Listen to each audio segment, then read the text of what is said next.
প্রিয় ভাই বোনেরা, আসসালামু আলাইকুম। আশা করি নিশ্চয়ই সকলে আল্লাহর রহমতে ভালো আছেন।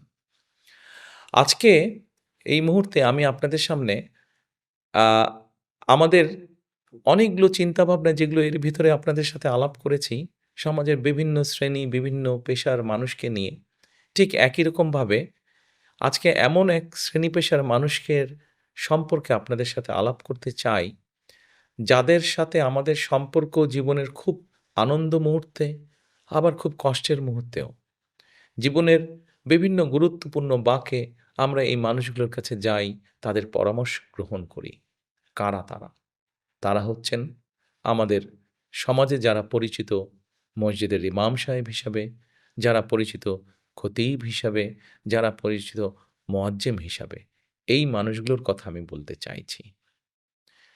এছাড়াও আমি মুসলমান, স্বাভাবিকভাবেই আমি আমার খতিব সাহেব, আমার মুয়াজ্জিম সাহেব, আমার ইমাম সাহেবের কথা আমি যেমন চিন্তা করছি, একইভাবে এই দেশের নাগরিক হিসাবেও অন্য ধর্মেও যারা আছেন, সেই ধর্মের ধর্মীয় প্রধান যারা আছেন, তাদের কথাও আমরা চিন্তা করছি। এখন চিন্তাটা কি? দেখুন, একটু আগেই বললাম যে এই মানুষগুলো আমাদের জীবনের সুখ, দুঃখ, বেদনা সবকিছুর সাথে কমবেশি তারা জড়িত আছেন। যেহেতু তারা জড়িত আছেন, আমি মনে করি, আমার দল মনে করে, আমাদের দল মনে করে যে এই মানুষগুলোর পাশেও রাষ্ট্র বা সরকারের দাঁড়ানো উচিত।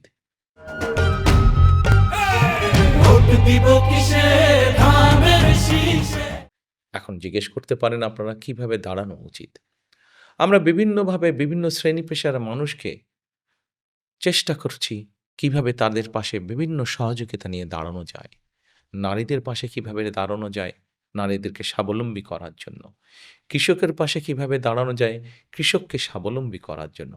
ঠিক একইভাবে আমরা চাইছি যে আমাদের যে খতিব সাহেবরা আছেন, আমাদের যে ইমাম সাহেবরা আছেন, আমাদের যে মুয়াজ্জিম সাহেবরা আছেন, অথবা অন্য ধর্মের যারা ধর্মীয় প্রধানরা আছেন, এই ব্যক্তিদের জন্য আমরা সরকারের পক্ষ থেকে একটি মাসিক সম্মানের ব্যবস্থা করতে চাইছি। যাতে করে তারা সমাজে সম্মানটা বৃদ্ধি পায় তাদের। যাতে করে তারা একটু হলেও সমাজে সচ্ছলভাবে পরিবারকে নিয়ে চলতে পারেন। শুধু তাই নয়, আমরা চাইছি একইভাবে এই ব্যক্তি সম্মানী ব্যক্তি যাদের কথা বললাম, এই ব্যক্তিদের মধ্যে যদি কোনো রকম প্রশিক্ষণ দেওয়ার মাধ্যমে তাদের দক্ষতা বৃদ্ধি করা সম্ভব হয়, তাহলে আমরা সেই ব্যবস্থাটাও করতে চাইছি। যাতে করে সেই মানুষটি তার ভেতরে যেই অন্য গুণ আছে, সেটি প্রকাশ করার মাধ্যমে তার অর্থনৈতিক উপার্জন সৎ উপায়ে যাতে বৃদ্ধি করতে সক্ষম হন। আমরা ইমাম মুয়াজ্জিম কল্যাণ ট্রাস্টকে প্রকল্প গ্রহণ করার মাধ্যমে আমরা এটাকে সময়োপযোগী করার মাধ্যমে এটাকে শক্তিশালী আমরা করতে চাইছি।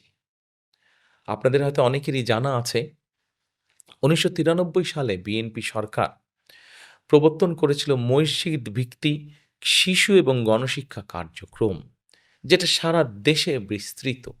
আমরা এটিকে আবার সুন্দরভাবে চালু করতে চাইছি, যাতে করে আমাদের সামাজিক যে মূল্যবোধ, পারিবারিক যে মূল্যবোধ, ধর্মীয় যে মূল্যবোধ, এগুলো আমরা আমাদের শিশুদের আগামী প্রজন্ম যারা, ভবিষ্যৎ যারা, তাদের মধ্যে সুন্দরভাবে এই মূল্যবোধগুলোকে যাতে স্থাপন করতে পারি। এজন্যই এই প্রকল্পগুলো আমরা গ্রহণ করতে চাই।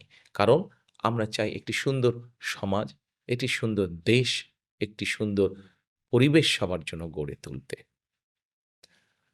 আমরা আশা করব এই যে আমাদের ধর্মীয় নেতা যারা, তাদের পাশে আমরা যে দাঁড়াতে চাইছি, এ ব্যাপারে সারা দেশের মানুষ আমাদেরকে সহযোগিতা করবেন। পরিশেষে আপনাদের সকলের সহযোগিতা কামনা করে আমার বক্তব্য শেষ করছি।